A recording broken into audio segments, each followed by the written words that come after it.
Éco-réussite, qu'est-ce que ça veut dire? C'est d'abord l'éco-systémie, donc c'est l'idée de travailler avec tous les systèmes qui gravitent autour de l'enfant pour sa réussite.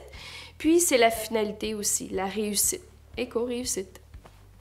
On sait bien que la communauté se préoccupe de l'enfant, sa famille, sa classe, mais soudain, tous ces environnements, tous ces systèmes, tous ces acteurs de ces systèmes sont invités à travailler ensemble à une même cause qui est la réussite éducative.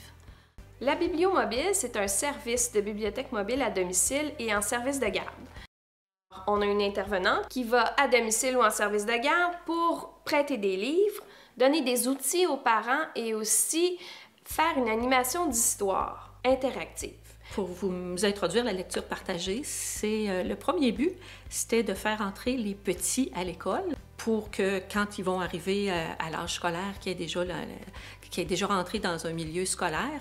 Et les grands, eux autres, c'est de les mettre dans des situations de lecture, de confiance en eux autres. Parce que là, eux autres, ils apprennent à lire en première année, en deuxième. Donc, de les mettre dans le contexte de lire aux petits. La dernière transformation souhaitée, qui est dans le système communauté, c'est que la communauté augmente l'accès aux livres. Alors, une de ces actions de notre plan d'action, c'est qu'il y a eu pendant l'été un club de lecture. Un club de lecture au sein des terrains de jeux municipaux. Alors, à chaque semaine, une animatrice en lecture allait animer le club de lecture. Et puis, il y avait aussi des bacs de livres dans chacun des terrains de jeu. Et les jeunes avaient une période de lecture à chaque jour. Petit à petit, les pratiques des partenaires se transforment de façon durable. Ce qui s'est transformé à l'école depuis l'application du plan d'action de l'éco-réussite est bien sûr la modification des approches pédagogiques par les enseignantes parce qu'elles voulaient, elles aussi, être sûres que ce qu'elles faisaient était garant de réussite.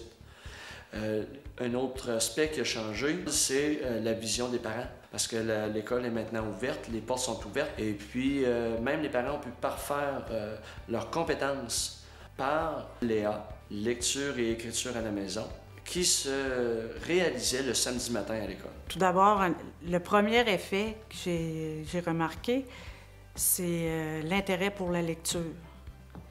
La relation avec la lecture a changé. Maintenant, la plupart aiment les livres.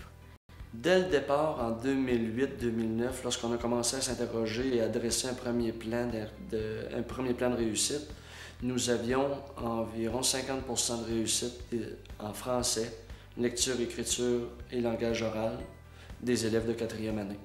Présentement, on a un taux de réussite de 98%.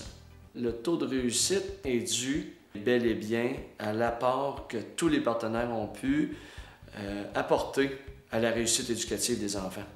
Prise en compte des facteurs de protection, prise en compte des systèmes, co-construction d'un plan d'action et une équipe de partenaires mobilisée. On vient de structurer un milieu. On est gagnant.